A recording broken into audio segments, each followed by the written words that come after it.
Kommuri gold buyers తాకట్లో ఉన్న బంగారం విడిపించి ఆ రోజు మార్కెట్ రేటు కట్టి మిగిలిన డబ్బు మీకే ఇస్తారు. Contact number 9247538993. కేవలం ఒక స్వరం, ఒక రేడియో తరంగం లక్షల మంది హృదయాల్లో ధర్మజ్యోతి వెలిగించిన విషయం మీకు తెలుసా? సోషల్ మీడియా లేని రోజుల్లోనే రామాయణం, మహాభారతం, భాగవతం లాంటి పురాణాలను సామాన్యుడి ముంగిటికి తీసుకొచ్చిన ఆ గంభీర స్వరం ఎవరిది? నేటికి ధర్మ సందేహాలకు సమాధానాలుగా మారుమోగుతున్న ఆ ప్రవచనాల వెనుక ఉన్న మహనీయుడు ఎవరు? ఆయనే ఉషశ్రీ గారు. రేడియో తరంగాల ద్వారా ధర్మాన్ని ఇంటింటికి చేరవేసిన ఉషశ్రీ గారు తెలుగువారి గుండెల్లో చిరస్థాయిగా నిలిచిపోయారు. కేవలం తన స్వరబలంతోనే ఆధ్యాత్మిక చైతన్యాన్ని సృష్టించిన అద్భుతం అది. అయితే ఆ మహనీయుడు వారసత్వం నేడు ఎలా కొనసాగుతోంది? ఆయన ఆశయాలను ఈ తరానికి ఎవరు చేరువ చేస్తున్నారు?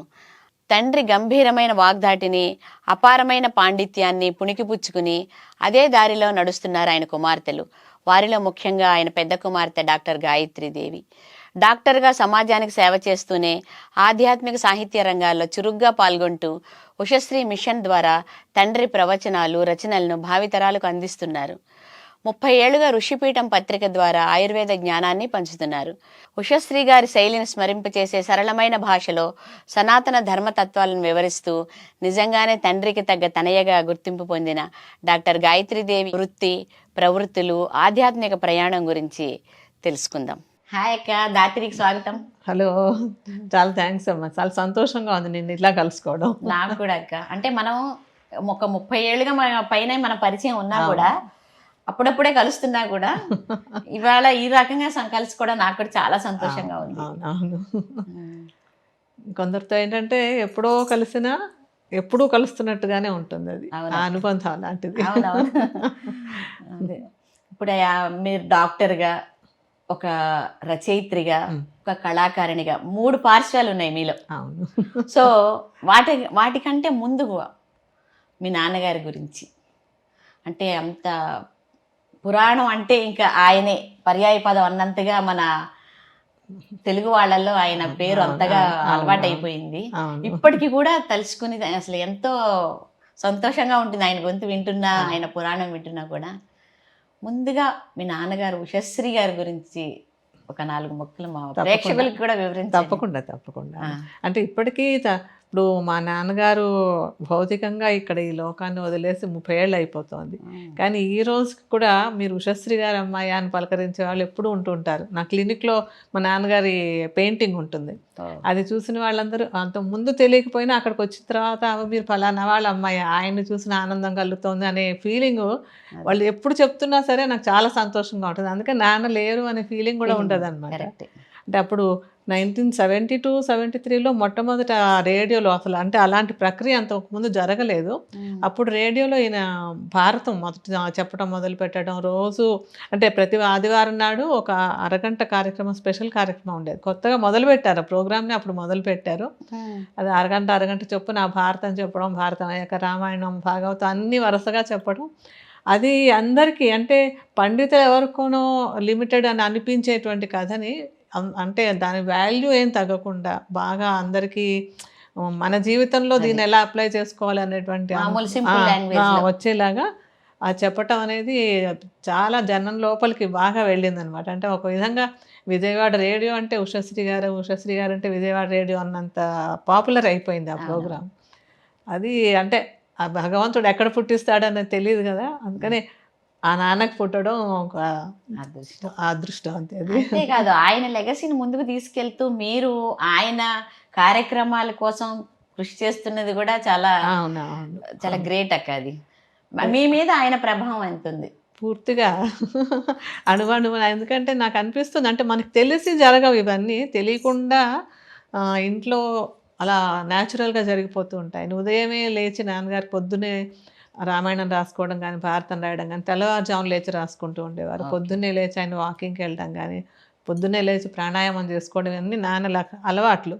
అవన్నీ తెలియకుండా వచ్చేసాయి. ఇప్పుడు కూడా నేను తెల్లవారుజామునే లేచి రాసుకుంటా. అయితే నేను రామాయణం, భారతం కాదు, ఆయుర్వేద గ్రంథాలు రాయడం అదిని. సో అన్ని విషయాల్లో ఒక డిసిప్లిన్ కానీ, మనం ఏదైనా ఒక మాట చెప్పామంటే ఆ మాట నిలబడాలి, ఆ మాట అదే విధంగా చెయ్యాలి, ఒకరికి టైం ఇచ్చామంటే ఆ టైం ప్రకారం చేయాలి, ఇలాంటివన్నీ ఆయన అవునక్క, జీవిస్తూ సమయపాలన సమయపాలన పూర్తిగా అన్నమాట. బాగా గడియారం అక్కర్లేదు. ఆయన మొదలు పెట్టారు అంటే టైము అయ్యిందంటే, ప్రోగ్రామ్ అయిందంటే టైం చూసుకోక్కర్లేనంత పర్ఫెక్ట్గా ఉండేది. సో అది మాకు అలా అలవాటైపోయింది. ఇప్పుడు మాకు కూడా ఏంటంటే ఎవరైనా అన్న టైంకి చెయ్యకపోతుంటే ఒక ఏంటిది, ఎందుకు టైం అన్న దానికి వాల్యూ లేదా అన్నట్టు అనిపించేస్తుంటుంది. సో అవి ఆ అలవాట్లన్నీ సహజంగా వచ్చేసాయి. అంటే అంత పాండిత్యం అది ఏం రాలేదు. బట్ ఆయన లెగసీగా కొంత రాయడం కానీ, మనం అంటే లైఫ్ స్టైల్ కానీ అవి కొంచెం అలవాటైనవి. అంటే ఇప్పుడు మీరు ఆయుర్వేదం చదవడం వెనకాల కూడా ఏదన్నా అంటే పర్టిక్యులర్గా అంటే అది ప్రత్యేకించి అనుకుని జరగలేదు. ఆ టైంలో యాక్చువల్‌గా నేను ఎంట్రన్స్ రాయడం అంటే ఎంబీబీఎస్‌కి వెళ్దామని అనుకున్నాను. నాకు ముందు తెలియదు కూడా ఆయుర్వేదం గురించి. అందులో జస్ట్ ఒక బార్డర్‌లో నాకు సీట్ మిస్ అవ్వడం. అదే టైంలో నాకు నాన్నగారి ఫ్రెండ్ వాళ్ళ సంబంధించిన వాళ్ళు ఎవరో వచ్చి ఇక్కడ ఆయుర్వేదిక్ మెడిసిన్ ఉంది అని చెప్పటం. ఆ ఏడాది నేను అందులో చేరటం అన్నీ అంతంటారు తెలియకుండా జరిగిపోయాయన్నమాట.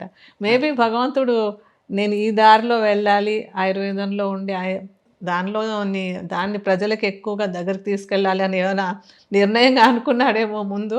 తెలియకుండా జరిగిపోయింది. నేను కోరి కాదు. బట్ వెనక్కి తిరిగి చూసుకుంటే ఇప్పుడు మా తాతగారులు ఇద్దరు, అమ్మ నాన్నగారు, నాన్నగారు ఇద్దరు కూడా ఆయుర్వేదం చదువుకున్న వాళ్ళు.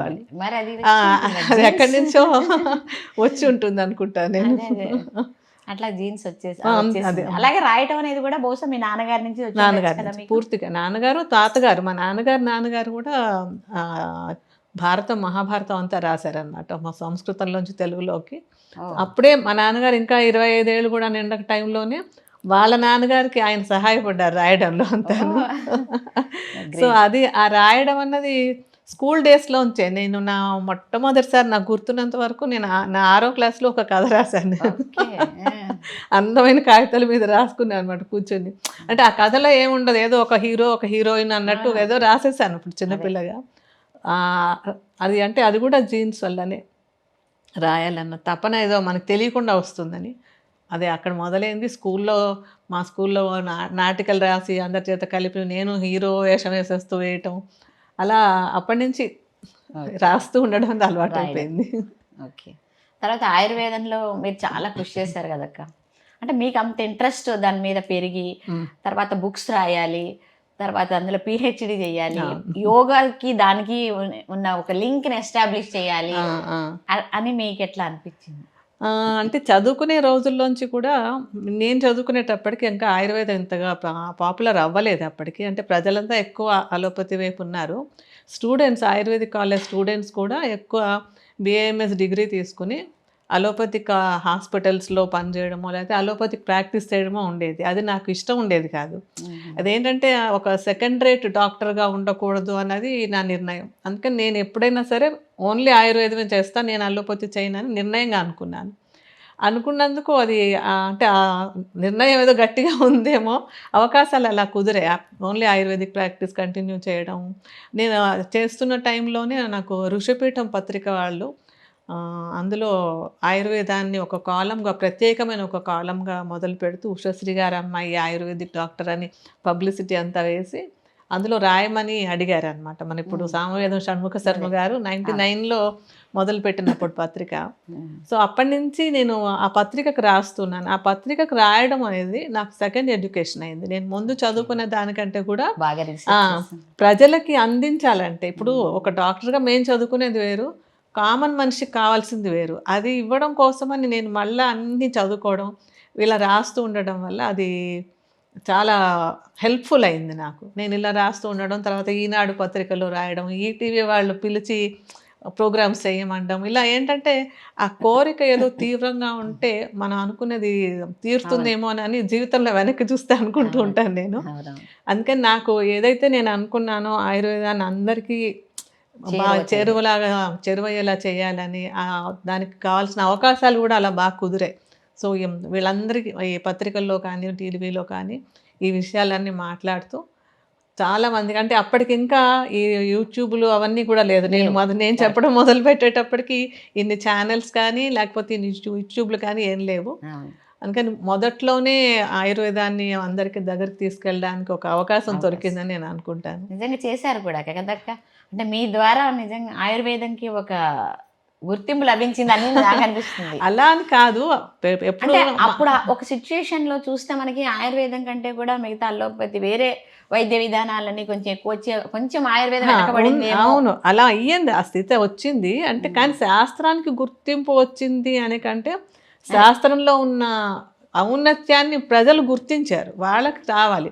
శాస్త్రానికి ఏముంది, శాస్త్రం ఉంటుంది. ఇప్పుడు మా నాన్న ఎప్పుడూ చెప్తూ ఉండేవారు, మీరు భారతాన్ని పాపులర్ చేశారు, మీరు రామాయణాన్ని పాపులర్ చేశారు. అంటే నేను పాపులర్ చేయడం ఏంటి, అవి వాటికి ఒప్పుతున్న వాటికి ఉంది, అది మనం గుర్తించి మనం అనుభవించటం మనకి ఉపయోగపడేటువంటిదని. అలాగే శాస్త్రం చాలా ఆయుర్వేదం గొప్ప విధి, కానీ అందులో ఇది ఉంది, మనం వాడుకోవచ్చు, మనం తెలుసుకోవాలి అనేది ప్రజలు గుర్తించడానికి ఒక ఎడ్యుకేషన్ లాగా ఇవ్వగలిగాను. అది ఆ అవకాశం కుదిరింది అనమాట అది. సో అంటే ఒకప్పుడుతో పోలిస్తే ఇప్పుడు ప్రస్తుతం ఆయుర్వేదం ఎంతవరకు జనం ఫాలో అవుతున్నారు? ఇప్పుడు బాగా పెరిగిందమ్మా, చాలా చాలా. నేను స్టూడెంట్గా ఉండే రోజు కంటే ఈరోజు ఆయుర్వేదం అంటే చాలా అవగాహన ఎక్కువ వచ్చింది. ముఖ్యంగా ఏంటంటే మనకి అలోపతిలో ఉన్న లిమిటేషన్స్, చాలా రకాల అనారోగ్యాలకి అందులో వైద్యం లేకపోవడం, కొన్ని మందులకు సైడ్ ఎఫెక్ట్స్ రావడం, అంటే ఈ కార్పొరేట్ వైద్యంలో ఇబ్బందులు పడ్డటువంటి వాళ్ళందరూ మాకు ఇది వద్దు బాబాయ్, అది నా ఆల్టర్నేట్ కావాలనుకోవడం, ఇది ఒక అంటే మన దేశంలోనే కాదు, ఆల్ ఓవర్ ద వరల్డ్ ఒక థాట్ ప్రాసెస్లో మార్పు వచ్చింది. సో ప్రజలందరూ అంటే ప్రివెంటివ్గా మెజర్స్ కావాలని కానీ, లేకపోతే ఎక్కువగా సైడ్ ఎఫెక్ట్స్ అవి లేకుండా తేలికగా పరిష్కారం అయ్యే మార్గాలు కావాలని ప్రపంచం అంతటా కూడా ఈ మార్పు కనపడడం వల్ల ఇక్కడ మన దగ్గర కూడా ఆయుర్వేదం పట్ల మక్కువ, ఒక నమ్మకం మళ్ళీ తిరిగి వచ్చాయన్నమాట. ఓకే. అంటే మీ దగ్గరికి ఎక్కువగా ఎటువంటి పేషెంట్స్ వస్తారక్క? మొదట్లో కొంచెం క్రానిక్ కేసెస్ వచ్చేవి, ఏమంటే జాయింట్ పెయిన్స్ అని కానీ, లేకపోతే గైనకలాజికల్ డిజార్డర్స్ కానీ అలా. ఇప్పుడు అంటే అందరికీ కొన్నాళ్ళు అలవాటు అయిపోతుంది కదా, ఇప్పుడు ఏ చిన్న ప్రాబ్లం ఉన్నా సరే మనం ఆయుర్వేదంలోనే చూసుకుందాంలే.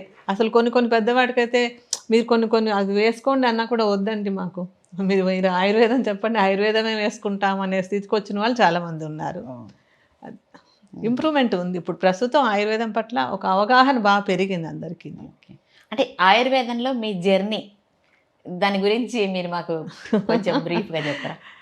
నా జర్నీ అంటే చెప్పాను కదా, నేను స్టూడెంట్గా ఉన్నప్పటి నుంచి ఆయుర్వేదంలో నేను చదువుకుంటున్న అంశాల గురించి నలుగురికి చెప్పడం కోసం రాయడం అనే అలవాటు అప్పుడే మొదలైపోయింది. స్టూడెంట్గా ఉన్నప్పుడే నేను అప్పట్లో వస్తున్నటువంటి స్వాతి మాసపత్రికలో, స్వాతి వారపత్రికలో, అప్పటికి ఎవరు ఆయుర్వేదం గురించి ఆ పత్రికలు ఎవరు రాయలేదు. అప్పుడే స్టూడెంట్గా ఉన్నప్పుడు రాస్తూ ఉండేదాన్ని. ఆ తర్వాత ఈ ఋషిపీఠంలో రాయడం, ఈ రాస్తూ ఉన్నవన్నీ తర్వాత అంటే పత్రికలో ఉండిపోవడం కాకుండా బుక్స్ లాగా మొత్తం అన్నీ ఒక పుస్తకంలాగా ప్రచురించడం. అంటే ప్రకృతి వరాలని చెప్పని, అమ్మాయి అమ్మ అమ్మమ్మ అని చెప్పి మొత్తం ఆడవాళ్ళ హెల్త్ కేర్ గురించి, ఆ హెల్త్ కేర్ గురించి ఒక బుక్ రాయటం. తర్వాత ప్రెగ్నెన్సీ కోసం ప్రయత్నించే వాళ్ళ కోసం అని పుత్ర కామేష్టి అని చెప్పి, అంటే ఎలాగా ప్లానింగ్ ఎలా ఉండాలి, ఒక హెల్తీ బేబీని కనాలి అనుకుంటే ఏమేమి కేర్ త్రూ ఆయుర్వేదిక్ మెషర్స్ తీసుకోవాలి, అలాంటివన్నీ కలిపి రాసినటువంటి చిన్న బుక్స్ అన్నమాట. ఇది సెల్ఫ్ కేర్ లాంటివి, పుత్రకామేష్టి అని. అంటే ఎలాగ మనం జీవన విధానాన్ని మార్చుకుంటే హెల్దీగా ఉంటాం, అంటే జబ్బులు రాకుండా మనం ఎలా రక్షించుకోవచ్చు, ఏది ఆయుర్వేద జీవన విధానం ఏంటి అనేటువంటి అంశాలన్నీ కూడా ఆయుర్వేద సారం అని చెప్పి ఇంకొక బుక్ రాశాను. తర్వాత ఇంకా ఏంటంటే ఇప్పుడు యోగాని ఆయుర్వేదాన్ని కలుపుకోవడం ఒకటి. ముఖ్యంగా అది ఎలా జరిగిందంటే, నేను బాంబేలో ఉండేదాన్ని. ఆ బాంబేలో ఉండే టైంలో నేను కొన్నాళ్ళ పాటు కొంచెం మైండ్ డల్గా అనిపిస్తుంది, యోగా తీసుకుని యోగాలోకి వెళ్తే బాగుంటుంది అనుకుంటూ ఒక యోగా ఇన్స్టిట్యూట్లో, ఇంటర్నేషనల్ యోగా ఇన్స్టిట్యూట్లో చేరటం, అది నాకు ఆ శాస్త్రం పట్ల ఒక మక్కువ కలిగి అందులోంచి స్టడీ పెంచి ఈ రెండింటిని ఆయుర్వేదాన్ని యోగాన్ని కలిపి నేను పిహెచ్డి చేయాలని ఒక మనసు కలగటం. అక్కడ ముంబై యూనివర్సిటీలో ఒక మంచి ప్రొఫెసర్, ఒక సుభదా జోషి గారని చాలా మంచి ప్రొఫెసర్ని భగవంతుడు అనుగ్రహించాడనే చెప్పాలి. ఎందుకంటే అంతకుముందు ఆవిడ నాకు పరిచయం కూడా ఏం లేరు. నేను ఇలా వెళ్ళి ఇలా నన్ను పరిచయం చేసుకోగానే ఆవిడ ఎందుకో వెంటనే యాక్సెప్ట్ చేసేసారు నన్ను తీసుకోవడానికి. సో అయితే ఒకటి ఎంట్రన్స్ రాయాలి, దానికి టెస్ట్లు అవి క్లియర్ చేయాలి, అవన్నీ చేసి అందులో పిహెచ్డికి జాయిన్ అయ్యాను అనమాట. సో అందులో ఆయుర్వేదానికి యోగాకి ఉన్న సంబంధం ఏంటి, ఎక్కడ మనం యోగ శాస్త్రాన్ని, అంటే యోగా అంటే మామూలుగా అందరికీ తెలిసినట్టు ఆసనాలు వేసుకోవడం, లేకపోతే సూర్య నమస్కారాలు చేయడం ఇది కాదు. యోగ శాస్త్రం వేరే ఉంటుంది. మొత్తం అంతా మనసుకి సంబంధించినటువంటి, నిజంగా చెప్పాలంటే ఫస్ట్ సైకాలజీ శాస్త్రం అని చెప్పచ్చు మనం. మైండ్కు సంబంధించిన అన్ని చాలా మంచి కాన్సెప్ట్స్ ఉంటాయి అందులో. అండ్ చాలా నీట్గా రాసిన ఒక ప్రాచీన గ్రంథం అది. సో ఆ గ్రంథంలో ఉన్నటువంటి పాయింట్స్ అన్నీ కూడా నాకు ఆయుర్వేదంలో ఉన్న కొన్ని ఏరియాస్కి దీన్ని కలిపితే మనం ట్రీట్మెంట్ చేయడం బెటర్గా ఉంటుంది, పేషెంట్కి మనకి మంచి రిజల్ట్స్ వస్తాయి అనిపించి అప్పుడు అక్కడ బాంబేలోనే ఒక మెడికల్ యోగా సెంటర్లో మెడికల్ ఆఫీసర్గా జాయిన్ అయ్యి, ఎందుకంటే అక్కడ పేషెంట్స్కి అబ్జర్వ్ చేసుకోవాలి నేను రిజల్ట్స్ ఎలా వస్తున్నాయి. మీరు వాళ్ళకి యోగా కొన్ని చెప్పి అంటే నేను చెప్పడం కాదు, యోగా ఇన్స్ట్రక్టర్లు ఉంటారు, మెడికల్ ఆస్పెక్ట్లో మేము అబ్జర్వ్ చేస్తాం అనమాట. ఏమేం చేయాలి, చేస్తే ముందు ఎలా ఉంది, రిజల్ట్స్ ఏమొస్తున్నాయి, అలాంటి అబ్జర్వేషన్స్ అన్నీ తీసుకుని నా పిహెచ్డికి పనికొచ్చేందుకు అని చెప్పనమాట. సో ఆ స్టడీస్లో నేను చూసినటువంటి రిజల్ట్స్ అన్నీ ఇప్పుడు నేను ప్రాక్టీస్లో కూడా నా ఆయుర్వేదిక్ మెడిసిన్సే కాకుండా దేన్ని ఎక్కడ ఎలాంటి యోగాసనాలు కలుపుకోవాలి, ఏం ప్రాణాయామాలు కలపాలి, లేకపోతే అందులో ఉన్నటువంటి మెంటల్ ప్రిన్సిపల్స్, ఏ ప్రిన్సిపల్ని మీరు అప్లై చేసుకుంటే మీకు హెల్తీగా ఉంటుంది అనేటువంటి ఆ ప్రిన్సిపల్స్ చెప్పటం అవి కూడా క్లబ్ చేసుకుంటాను అనమాట చెప్పేటప్పుడు.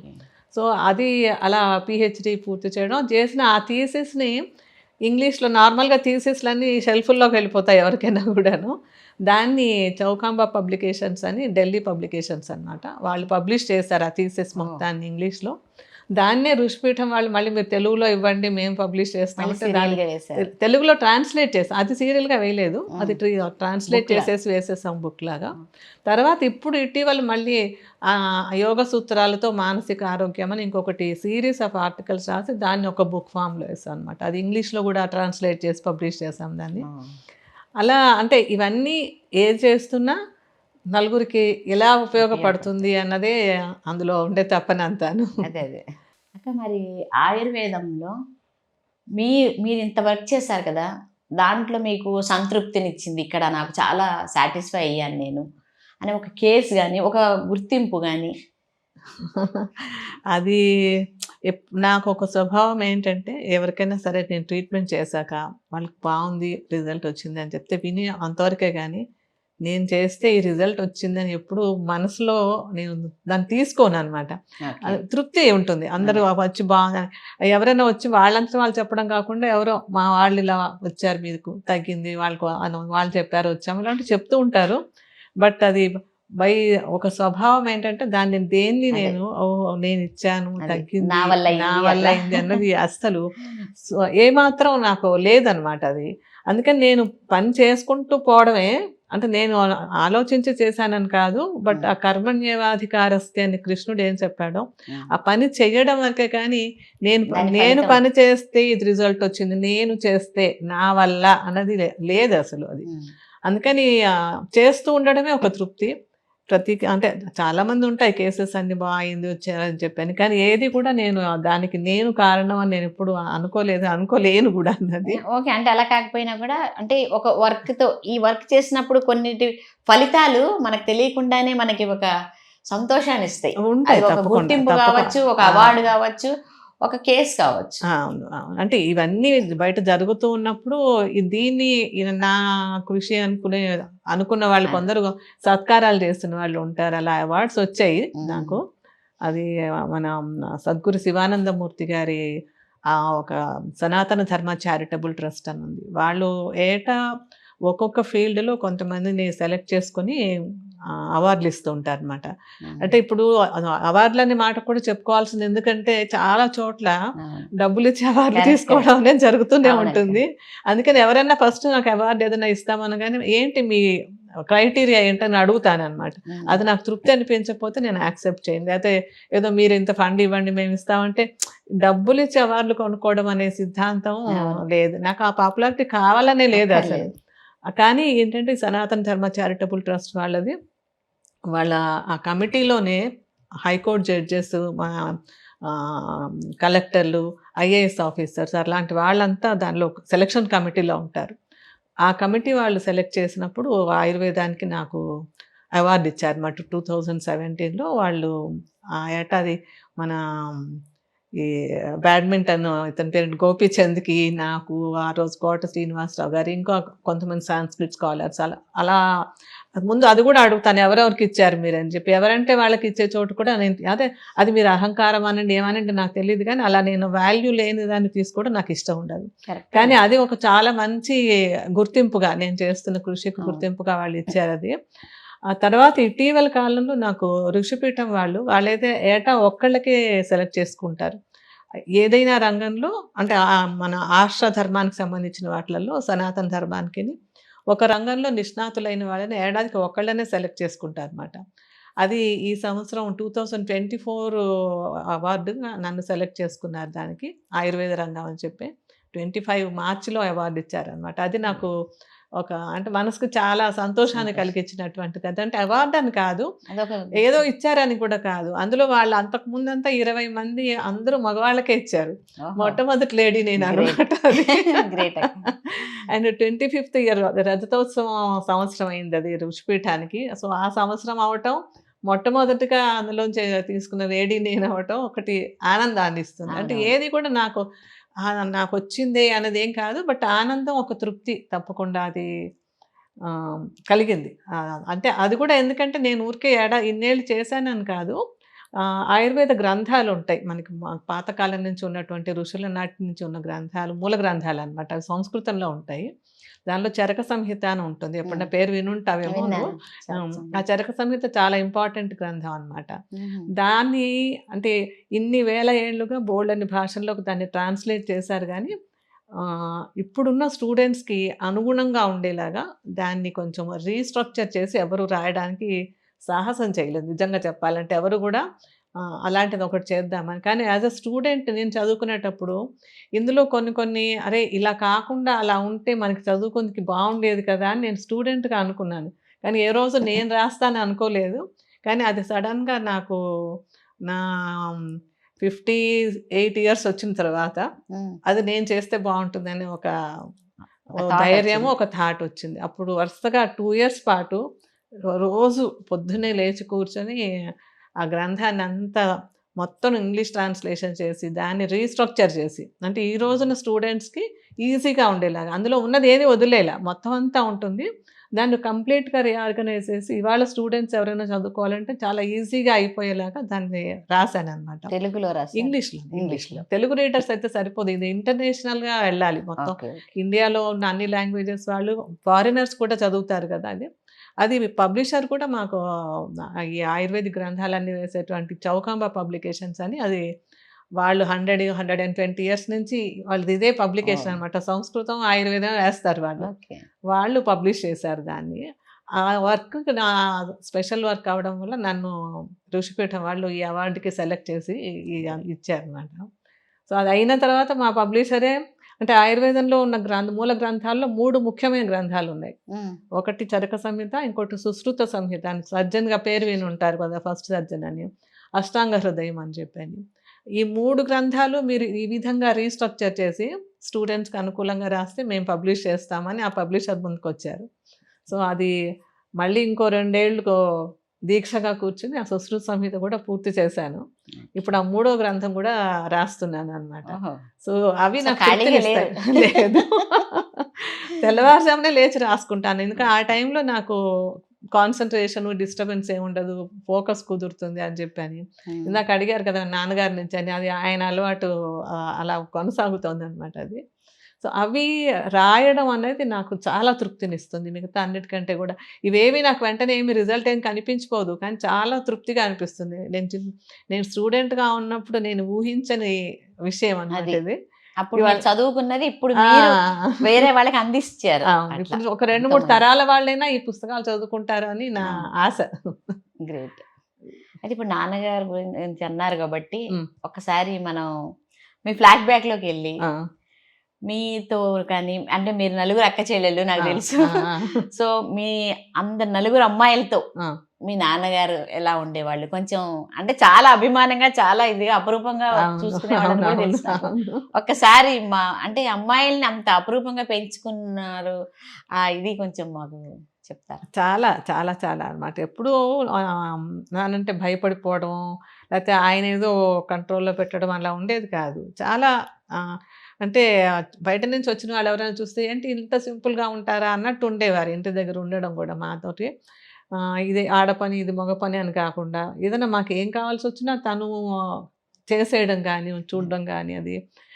అయితే ఇంతే ఉన్నా కానీ ఒక డిసిప్లిన్ తప్పకుండా ఉండేది. చెప్పి గాదు. చెప్పకుండానే అమ్మో!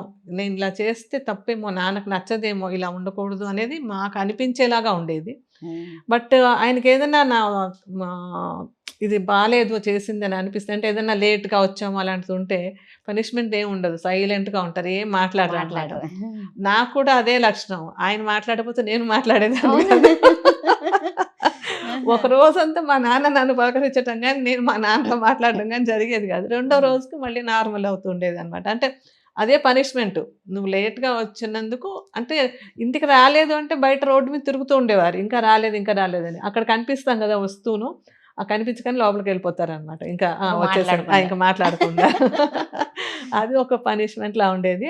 అయితే ఇంకా నేర్చుకునేటప్పుడు అప్పుడు కూడా ఏదైనా ఇష్టపడి నేను పెయింటింగ్ నేర్చుకోవాలనుకునేదాన్ని. పెయింటింగ్ ఏసుకుంటుంటే తను ఎంకరేజింగ్ మాటలు చెప్పడం కానీ, వెళ్లి నేర్చుకుంటానంటే ఇదెందుకులే అని అనడం కాకుండా ప్రోత్సహించేవారు. నేనెందుకనుకుంటున్నానంటే మా ఫ్రెండ్ ఒక అమ్మాయిని నేను నేర్చుకుంటున్నప్పుడు నువ్వు గూడా వస్తావా నాతో పాటంటే, "నువ్వు మా నాన్నని అడుగు" అంటాను. వాళ్ళ నాన్నగారితో చెప్తే, "ఏం చేస్తారమ్మా? ఇవన్నీ నేర్చుకొని ఏం చేస్తారట?" "ఏం అక్కర్లా" హ్మ్. అన్నారు వాళ్ళ నాన్నగారు. ఓహ్! నాకలా అంటారని గూడా తెలీదనమాట. అదే. అదే. ఎందుకంటే నేనెప్పుడు వినలేదు. అలా ఏదైనా నేర్చుకుంటామంటే నేను పెయింటింగ్ గానీ, మా చెల్లి వీణ గానీ, మా జయంతి, కళ్యాణి డాన్స్ నేర్చుకుందాం అనుకున్నా, ఎవరు ఏం నేర్చుకుందాం అనుకున్నా ఆయన ఎప్పుడు ఎంకరేజ్ చేయడమే కానీ, దాన్ని నో, నో అన్నది ఎప్పుడూ లేదు. మొత్తానికి సరస్వతిని మీ ఇంట్లో కట్టేసుకున్నారక్క? అంతని చెప్పలేము. బట్ అందరికి ఒక్కొక్కళ్ళకి ఒక్కొక్క ఒక కళ. ఆసక్తి, ఒక కళ మీద ఆసక్తయితే ఉందది. హ్మ్. అవి పెద్ద ఏదో మేము అందులో పండితులం అయిపోయామని కాదు గానీ, మాకు మేము ఆనందించేంత అది. నేర్చుకున్నాం అదంతాను. అంటే నాకు ఊహ తెలిసినప్పుడు నేను చూసినప్పటి నుంచి కూడా మీరు అప్పట్లోనే చాలా బాగా మొదటగా నేను వివేకానందుడిది చూసాను మీరు వేయడం. నాకు ఇప్పటికి కూడా అబ్బా! నాకు నీకు అది బాగా గుర్తుంది. అది గుర్తుండిపోయింది. ఎప్పుడో 40 ఏళ్ల క్రితం అదే. మాట అంటే అది. మీ ఇంటికి రాగానే నాకు ఫస్ట్ అదే ఎదురుగా ఉండేది. కనిపించేది. అవునవును. నాకది అలా గుర్తుండిపోయింది. ఆ వివేకానందుడి అవును. చి వివేకానంద పెయింటింగ్ వేశానప్పుడు నేను. పెయింటింగ్. తర్వాత మీ నాన్నగారు కూడా కొన్ని బుక్స్ రాసారు గదా! అవును. అవును. అంటే కథల పుస్తకాలు, హ్మ్. హ్మ్. తర్వాత పురాణాలు వాటికి సంబంధించి. మొత్తం అంటే ముందులో కథలే ఎక్కువ రాస్తూ ఉండేవారు నాన్నగారు. అంటే ఫస్ట్ అందరికీ తెలియకముందు ఇందాక చెప్పాను కదా! మా తాతగారు 1950స్‌లో హ్మ్. భారతం మొత్తం అంతా ట్రాన్స్‌లేట్ చేసి, తెలుగులోకి ట్రాన్స్‌లేట్ చేసి అచ్చు వేయాలని ఒక చాలా పెద్ద సంకల్పం. హ్మ్. ఎందుకంటే 1,00,000 శ్లోకాలు మహాభారతాన్ని అలా అచ్చు వేయడం అనేది తేలిక విషయం కాదు. అవును. ఆ పని ఆయన మొదలుపెట్టినప్పుడు ఆయన భాష కొంచెం గ్రాంధికంగా ఉంటుందనమాట. దాన్ని కాస్త వ్యావహారికంలోకి మారుస్తూ నాన్నగారు అప్పటికి ఇంకా జస్ట్ 25 ఇయర్స్ అంతే అనుకుంటా. మా నాన్నగారు ఆయనకి హెల్ప్ చేసేటప్పటికి. అది రాస్తూ ఉండేవారు. కానీ తర్వాత ఉద్యోగంలోకొచ్చాక గాని, విడిగా గాని ఎక్కువ కథలు చాలా రాశారు. కథలు, నవలలు తర్వాత నా వెంకటేశ్వర కళ్యాణం అని చెప్పి ఒక యక్షగానం. అదేమో మన నటరాజ రామకృష్ణ గారని ఉండేవారు. మీకు అవును. తెలుసుందో లేదో నాట్య మా గురువు. చిన్నప్పుడు ఉండేవారనమాట ఆయన. అవును. నాట్య గురువు గారు. ఆయన, ఆయన టీమ్ తోటి చేయడం కోసమని ఓహ్! వెంకటేశ్వర కళ్యాణాన్ని ఆయనకి రాసిపెట్టారప్పుడు. ఓహో! అవి చాలా స్టేజ్ ప్రోగ్రామ్స్ జరగటం, ఆ ప్రోగ్రామ్‌కి సర్వేపల్లి రాధాకృష్ణన్ గారు గూడా చూసి చాలా బావుందని అప్రిషియేట్ చేశారని చెప్తూ గుడ్. ఉండేవారు. చిన్న హ్మ్. పిల్లలుగా అవన్నీ వింటూ ఉండేవాళ్ళం అదే. అనమాట. అదే. సో, అదొకటి రాశారు. తర్వాత రాగహృదయం అని చెప్పి ఇంకొక గేయ నాటిక. హుహు. అది కూడా స్టేజ్ ప్రోగ్రామ్ కోసమని ఒక డాన్స్ బ్యాలే లాంటిదనమాట. అవన్నీ ఎవరికీ ఎక్కువ తెలియవు. అదే. అదే. అవన్నీ అప్పట్లో రాసినవి. నవలలు గూడా చాలా రాశారు. ఎంఎస్‌కో పబ్లికేషన్స్ వాళ్ళు వేసేవారనమాట. హుహు. 'సంతప్తులు' అని, 'ప్రేయసి ప్రేమపద', ఓకే. 'తరాలు అంతరాలు' ఇలాగా కొన్ని నవలలు గూడా రాసేవారు. 1972, 73 తర్వాత ఇందులో భారత రామాయణాలు రేడియోలో చెప్పడం మొదలుపెట్టాక, ఇంకా మొత్తం ఇందులోనే ఉండిపోయారనమాట. ఇంక మళ్ళీ ఆ కథలోకి వెళ్ళలేదు. హ్మ్. అక్కడి నుంచి ఈ ఇంక అందులోనే ఇందులోనే ఉండిపోయారు. కంప్లీట్‌గా అయినా ఒక రకంగా ఆయనకి సెలబ్రిటీ స్టేటస్ తీసుకొచ్చింది తీసుకొచ్చింది కదక్క! పూర్తిగా. అసలు అది పోలేదు అందులో కూడా. ఏంటంటే, ఆ రోజుల్లో గొంతుతోటే కదా రికగ్నిషన్ అవునవును. మనిషి కాదు. చాలా అంటే ఆహ్, ఈయనని ఉపన్యాసాలకి పిలవడం గానీ, కాలేజీల్లో, గుళ్ళల్లో ఎక్కడ ప్రోగ్రామ్స్ ఉత్సవాలు జరుగుతున్న శ్రీరామనవమి, వినాయక చవితి ఉత్సవాలు, దసరా ఉత్సవాలు అంటే ఒక ఏడాది ముందు ఇంటికొచ్చి బుక్ చేసుకుని వెళ్ళేవారనమాట. డేట్స్ అయిపోతాయి ఈయనవి అని చెప్పని. ఆ డైరీలో ఉండేవి నాన్నగారు దాంట్లో. ఈ డేట్ నుంచి ఈ డేట్ వరకు ఈ ఊరని. వాళ్ళ ఊరు నుంచి ఊరు, ఒక ఊరుకు అలా వెళ్తూ ఉండేవారు ఉపన్యాసానికి. అయితే ఏంటి కానీ ఎప్పుడూ కూడా 60 మినిట్స్ నా డ్యూరేషన్. అంతకంటే అంటే వినేవాళ్ళకి విసుగొచ్చి ఇక చాలు బాబోయ్ అనిపించే వరకు ఉండదు. అయ్యో! అయిపోయిందా ఇప్పుడే అని అనిపించేలాగా ఉండేదనమాట అది. ఆ 60th మినిట్ రాగానే ఆయనకి ఆ టైమ్ సెన్స్ బ్రెయిన్‌లోనే ఉంటుంది ఆయనకి వాచ్ అంతా. స్వస్తి అని క్లోజ్ చేసేస్తూ ఉండేవారు. సో, అవి కొన్ని కొన్ని సార్లు నాన్నగారితో పాటు కొన్ని కాలేజీలకి నేను కూడా వినడానికని వెళ్ళాననమాట. వెళ్ళినప్పుడు ఏంటంటే ఈయన స్టైల్‌లో అంతా ఎక్కడైనా స్టూడెంట్స్ కొంచెం అల్లరి చేస్తే కాస్త గట్టిగా వీళ్ళందరినీ దుశ్శాసనుడని, సైంధవుడని కంపేర్ చేస్తూ గట్టిగా మాట్లాడుతూ ఉండేవారు. నాకేమో భయమేసేది. అమ్మో! ఈ స్టూడెంట్స్ ఎలా ఉంటారో, నాన్నకి ఇంతకొచ్చాక వాళ్ళు గొడవ చేస్తారేమో అని చెప్పని. కానీ ఎవ్వరు ఏమి గొడవ చేసేవారు కాదు. అంతా ఆయన ఏదో గురువుగారు చెప్పారని ఎంజాయ్ చేసేవారనమాట. మన్ని తిట్టారని కూడా అనుకునేవారు కాదు వాళ్ళు. అదే అంటే ఎటువంటి సోషల్ మీడియాలు లేని రోజుల్లో ఆయన అంత ప్రభావం చూపించారంటే ఇప్పుడైతే అసలు ఇంకా మనం పూర్తిగా ఇప్పుడు అదే అనుకుంటూ ఉంటాం. అదే అదే ఉన్నది ఒక్కటే రేడియో, ఒక్కటే మీడియం అప్పుడు కదా. చాలా ఇప్పుడు మీ రచనల మీద ఆయన ప్రభావం ఏమన్నా ఉందా? నా రచనల మీద అంటే నేను చెప్పలేను. కానీ కొన్ని కొన్ని పాయింట్లు ఆయన చెప్తున్నప్పుడు విన్నవి నేను రాసుకునేటప్పుడు మనసులో గుర్తుకొస్తూ ఉంటాయి. ఇలా ఇలా అని. ఎందుకంటే నేను రాసిన కథలన్నీ కూడా ఒక చిన్న బుక్ లాగా పబ్లిష్ చేశాను. అన్ని హాస్య కథలు అని, కొన్ని కామెడీ కథలు రాసా, కొన్ని నేను సోషల్ రాశాను అనమాట. కథల మీద ఇండైరెక్ట్‌గా ఉండొచ్చు నాన్నగారి ప్రభావం ఏదైనా ఉంటే. నేను డైరెక్ట్‌గా ఇది నాన్న చెప్పిన విధానం అలా ఏమి ఎప్పుడు అనుకోలేదు. అంటే మామూలు అదొచ్చేసింది అంతే. కానీ మీ ఓన్ స్టైల్‌లో మీరు అంతే అంతే. అది మీరు రాసిన కథల్లో కొంచెం అంటే మీకు నచ్చినవి కానీ ఎటువంటి టాపిక్స్ మీరు టచ్ చేయడానికి ట్రై చేస్తారు? అంటే నేను కొన్ని ఏం చేశానంటే ఫస్ట్‌లో నేను రాసిన కథల్లోనూ ఒకటి ఒక డాక్టర్‌గా 'వేదన' అని ఒక కథ రాశాను. అప్పట్లో ఇండియా టుడేలో తెలుగు కథ అచ్చయితే అదొక క్రెడిట్‌గా ఉండేది. ఇది ఇండియా టుడేలో ఒకటే ఒక కథ వేసుకునేవారనమాట. అలా 'వేదన' అని నేను రాసింది అందులో పబ్లిష్ అయింది అప్పుడు. అందులో ఏంటంటే ఒక పేషెంటు పూర్తిగా కోమా స్టేజ్‌లోకి వచ్చేసిన తర్వాత వాళ్ళని పూర్తిగా లైఫ్ సపోర్ట్స్‌లో పెట్టి ఈ సిస్టమ్ బాగుంది, ఈ రిపోర్ట్స్ బాగున్నాయి, అది బాగుంది అనుకుంటూ కంటిన్యూస్‌గా హాస్పిటల్స్‌లో పెట్టేసి ఉంచినప్పుడు ఏంటి అసలు ఆ స్టేట్? అలా ఉంచటం వల్ల ఏమైనా ప్రయోజనం ఉందా? ఎవరికి అది? అంటే ఏజ్ వైజ్ కానీ, హెల్త్ వైజ్ కానీ ఎలా అయినా మళ్ళీ రివైవ్ కాని టైంలో అలా పెట్టి ఉంచినప్పుడు ఆ ఫ్యామిలీ అంతా ఫ్యామిలీకి ఏమవుతుందంటే మనం ట్రీట్మెంట్ చేయించకపోతే మనకి సోషల్‌గా ఏమనుకుంటారో అన్న దిగులుతో ఎవరు మాట్లాడరు. ప్రతి వాళ్ళు కుటుంబంలో ఎవరు మాట్లాడరు. అలాంటి సిచ్యుయేషన్ ఒకటి పెట్టుకుని ఆ ఇంట్లో ఉండే ఒక పని మనిషి ధైర్యం చేసి ఏంటి ఎలా ఉంది అంటే బాగానే ఉంది అంటున్నారు, బ్లడ్ రిపోర్ట్ బాగుందన్నారు, హార్ట్ బాగుందన్నారు, లంగ్స్ బాగున్నాయి, లివర్ బాగుందని చెప్పారంటే మరి అన్నీ బాగుంటే అయ్యగారు ఎందుకు మాట్లాడలేదు అని అడుగుతుంది అనమాట. ఎందుకు మాట్లాడలేదు, ఎందుకు కదలట్లేదు, ఎప్పుడు ఇంటికి పంపిస్తారంటే ఏమీ తెలియదు అంటే ఏమీ తెలియదు అంటే బాగున్నట్టు ఎలా అనుకుంటారు మీరు అని చెప్పి అలాంటి సిచ్యువేషన్‌లో ట్రీట్మెంట్ చేయకుండా వదిలేసి ప్రశాంతంగా వదిలేయాలి అనే ఒక థీమ్ తోటి రాశాననమాట అది. ఆ కథ నాకు అంటే నా మనసులో ఎప్పుడు కదులుతున్న అంశాలతో రాసినది.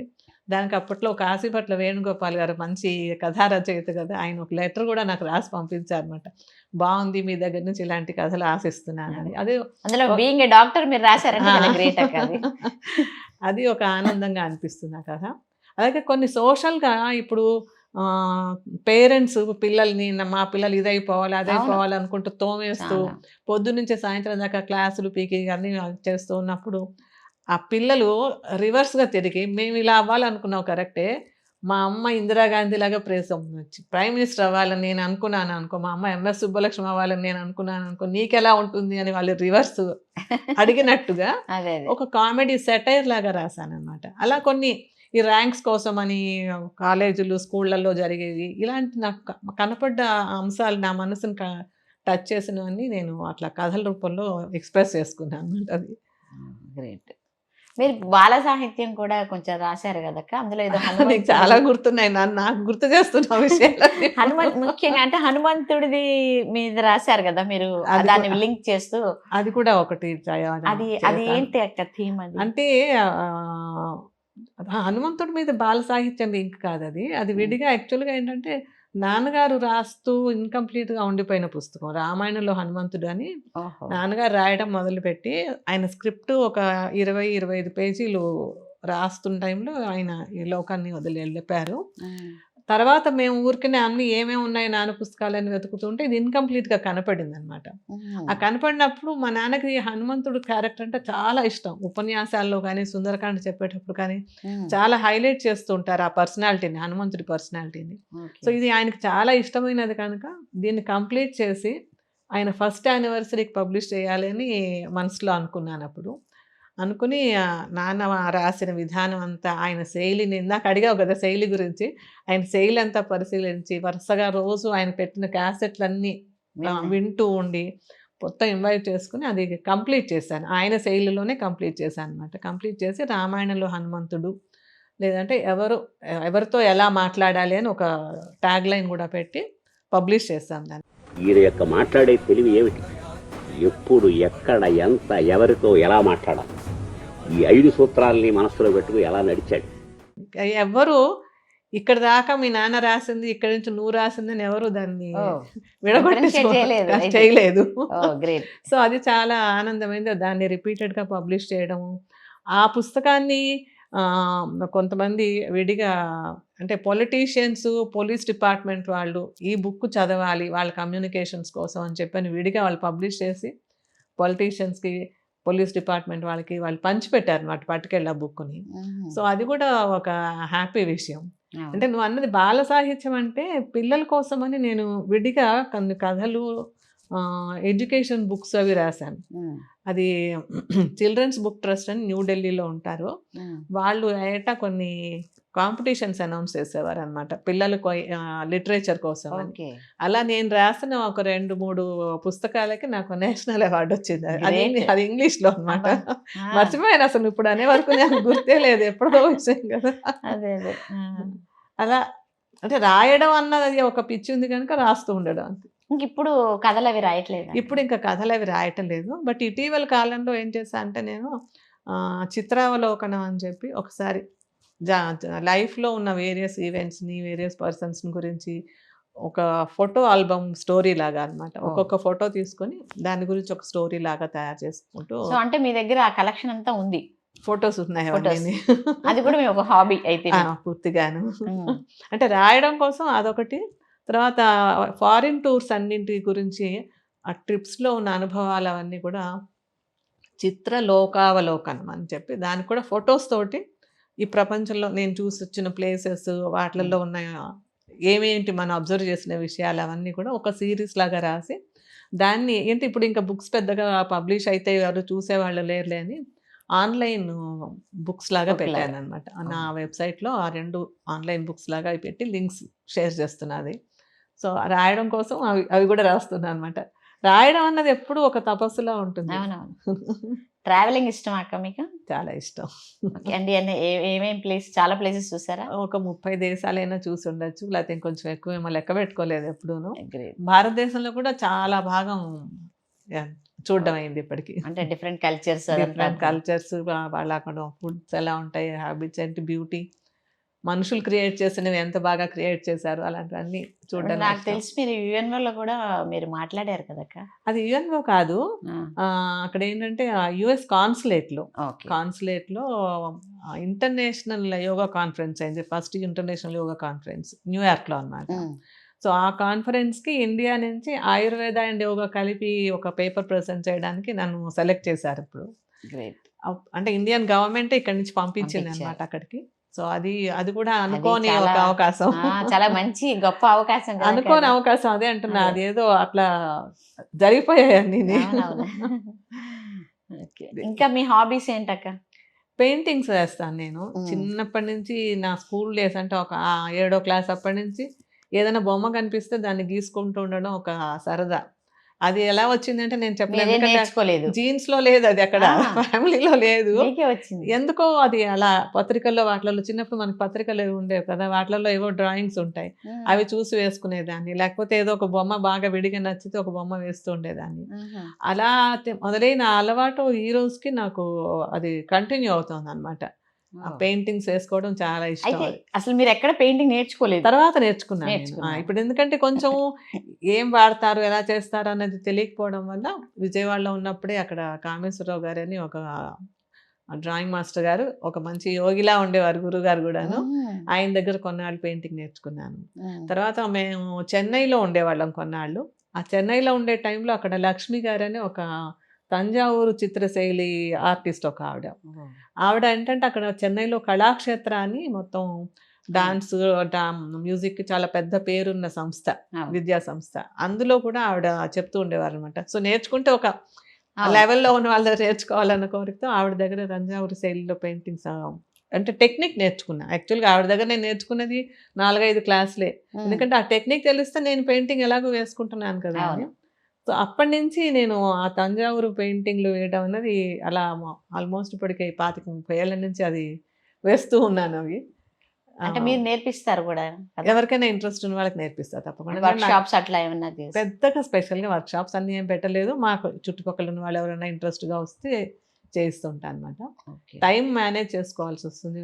సో అది ఏది మీరు కమర్షియల్ కాదు? ఏది కాదు. ఆసక్తి ఉన్న వాళ్ళు వస్తే చెప్తూ ఉంటాను. అంటే చూస్తాను కదా, అందరూ అన్నింటినీ మార్కెట్ చేసుకోవచ్చు, అన్నింటికి మార్కెట్ చేసుకోవాలన్న ఆసక్తి ఎక్కువ లేదు. న్యాచురల్గా ఏవేవి జరుగుతుంటే అవి అవుతూ ఉంటాయి అలాగా. అంటే ఇప్పుడు ప్రస్తుతం మీరు తాంజావూరు స్టైల్ ఒకటే చేస్తున్నారా? ఇప్పుడు ఎక్కువ అదే చేస్తున్నారు. చేస్తున్నాను. ఎప్పుడైనా నాకు తోచినప్పుడు అంతకుముందు పోర్ట్రైట్స్ అది వేసుకునేదాన్ని, సీనరీస్ అవన్నీ కూడా. ఇప్పుడు ఎక్కువ దీని మీదే లగ్నం అయిపోయింది. అందులో ఏంటంటే ఈ కృష్ణుడి కథ మొత్తాన్ని, భాగవత కథని, కృష్ణ జననం నుంచి విశ్వరూపం దాకా ఒక 25 సన్నివేశాలని తంజావూరు శైలిలో పెయింటింగ్స్ లాగా వేసి ఒక ఎగ్జిబిషన్ ఇచ్చా అనమాట. మా అమ్మాయి కూడా పెయింటింగ్స్ వేస్తుంది. సో ఇద్దరం మదర్ అండ్ డాటర్ కలిపి జగద్గురు అనే కాన్సెప్ట్ తోటి, జగత్ అంటే మామూలుగా ప్రపంచంలో ఉన్న బ్యూటీ అంతా మా అమ్మాయి వేసిన పెయింటింగ్స్, జగద్గురు కృష్ణుడు కనుక కృష్ణుడి కథ అంతా నేను రాసి మమ్మీని పెయింటింగ్స్ వేసి ఇద్దరం కలిపి ఒక ఎగ్జిబిషన్ కూడా చేస్తాం. అది చాలా బాగుంది. అది అందుకని తనకు ఆ అలవాటు తనకి వచ్చింది. మరి ఎవ్రీ ఇయర్ అట్లా పెడుతూ ఉంటారా? ఇంక ఇప్పుడు ఎవ్రీ ఇయర్ చేయటం లేదు అంత, ఎందుకంటే ఒక పెయింటింగ్ ఎగ్జిబిషన్ పెట్టడం అంటే పెద్ద కష్టమైన పని అనుకున్నాను మళ్ళీ. కానీ ఏది అదే చేసేస్తూ ఉండాలి అనిపించదు అనుకుంటా నాకు. ఒక్కొక్కసారి అయిపోయాక ఇంకొక దానిలోకి వెళ్తూ ఉంటుంది. ప్రస్తుతం ఏం ప్రాజెక్ట్ లో ఉన్నారైతే? ప్రస్తుతం పెయింటింగ్స్లోనా, పెయింటింగ్స్లో యాక్చువల్లీ కొత్తగా అంటూ ఈ మధ్యగా కాన్సెప్ట్ ఇది అని అనుకోలేదు. కానీ మనసులో ఒకటి శ్రీరంగం రంగనాథ స్వామిని వేయాలన్నది, ఒక పెయింటింగ్ చేయాలన్నది ఒకటి మిగిలింది. అది ఎప్పుడో మొదలుపెట్టి ఒక పెద్ద పెయింటింగ్ వేయాలి అన్నమాట. ఎందుకంటే ఒక తంజావూరు పెయింటింగ్ ఒక్కొక్కటి వేయాలంటే మనకి చాలా టైం తీసుకుంటుంది, నెలలు పడుతూ ఉంటుంది. చాలా కాస్ట్లీ కూడా అంటారు కదా? అవుతుంది. ఎందుకంటే దానికి గోల్డ్ ఫాయిల్ వాడతాం, ప్యూర్ గోల్డ్ ఫాయిల్ అనమాట. అది 100 ఏళ్ళైనా సరే ఆ పెయింటింగ్ పాడైపోదు, అట్లాగా అలా ఉండిపోతాయి అన్నమాట అవి. అండ్ టైం కూడా చాలా ఎక్కువ పడుతుంది. కానీ ఒక పెయింటింగ్ వేయడం కూడా ఒక పెద్ద తపస్సు లాంటిది. ఇంకా వేరే పూజ అక్కర్లేదు, అది వేస్తుంటే పూజ చేసుకున్న భగవంతుడు ధ్యానంలో ఉన్నట్టు అయిపోతుంది. అది గ్రేట్.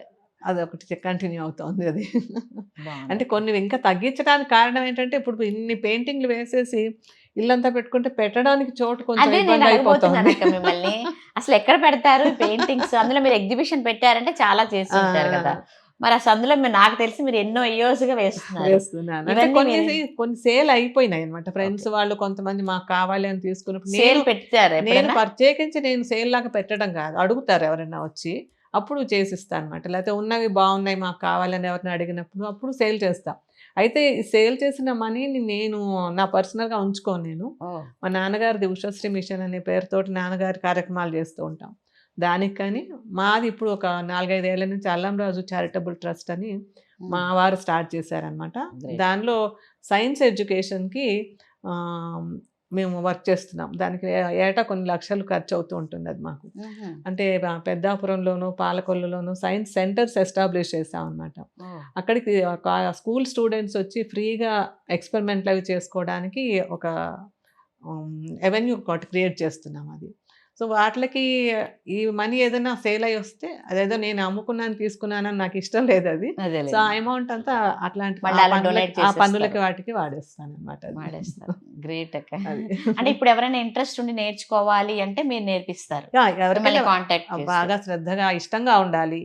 అది వాళ్ళ స్వభావం నా స్వభావానికి మ్యాచ్ కుదరాలి. తెలుస్తుంది మరి, అర్థమవుతుంది. కొంతమంది మరి ఏదో డిమాండింగ్ గా హైపర్ గా ఉన్న వాళ్ళైతే నాకు కుదరదు అది.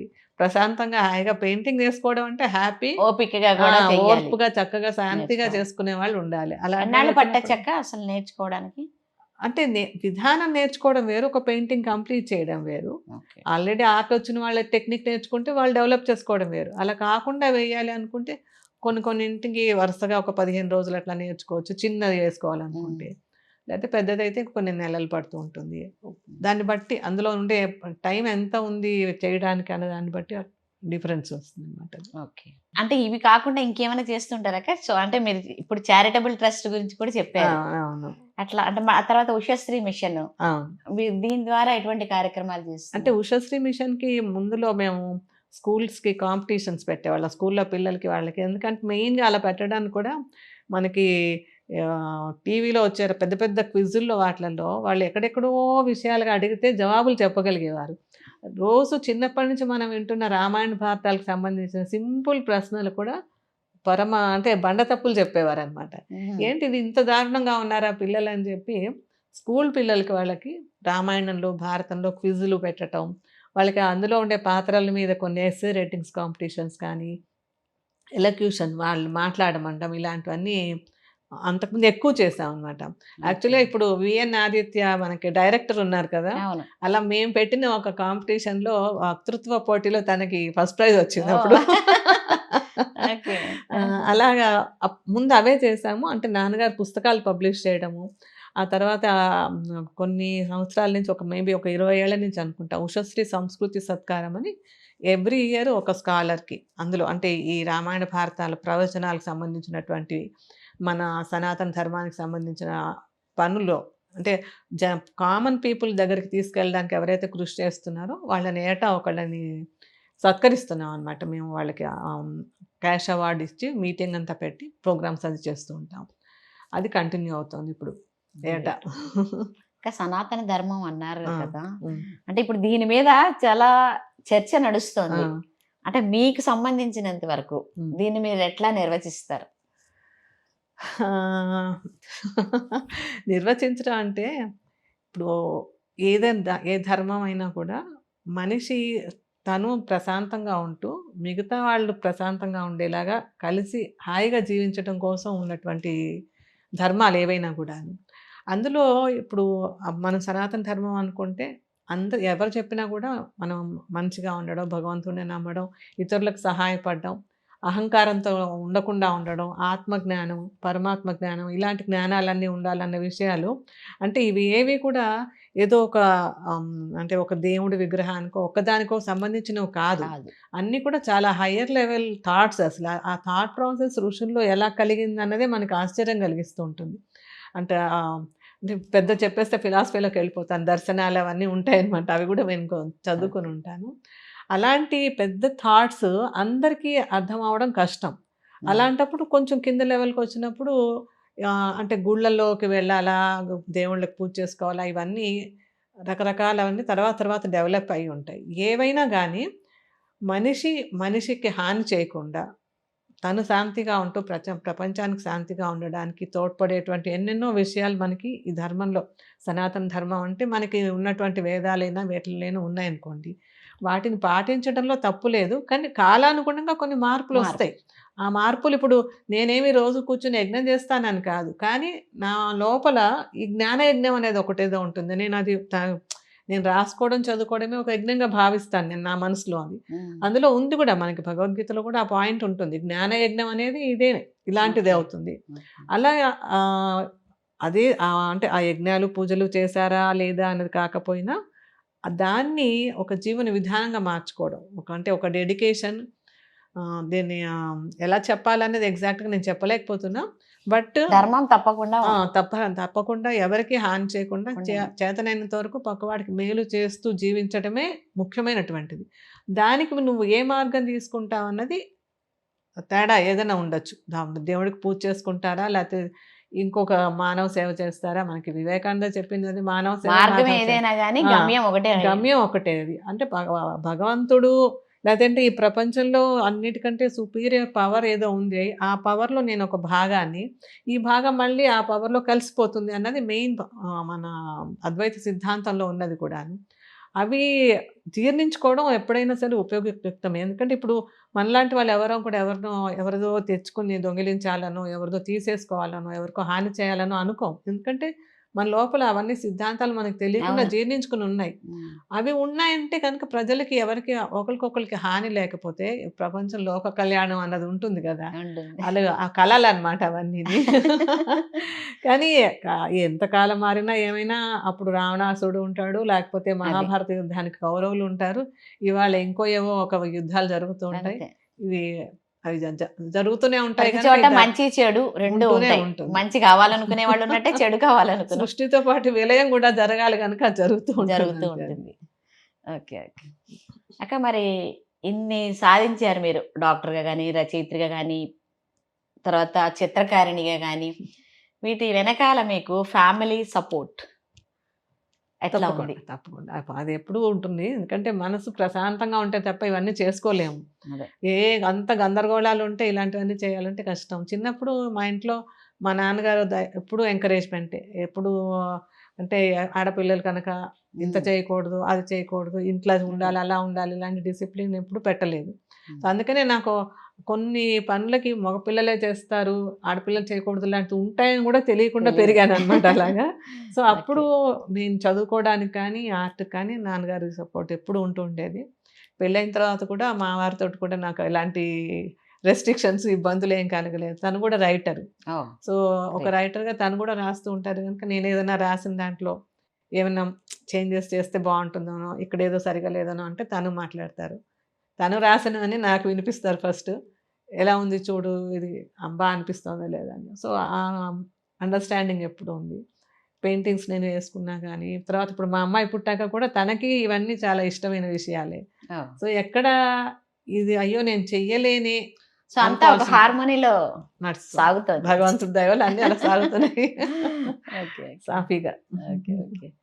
చూసారుగా, మరి మరిన్ని ఇలాంటి మంచి మంచి ఇంటర్వ్యూస్ కానీ, ప్రోగ్రామ్స్ కానీ కావాలంటే దాత్రి టీవీ సబ్స్క్రైబ్ చేయండి. ఫేస్బుక్లో, ట్విట్టర్లో ఫాలో అవ్వండి.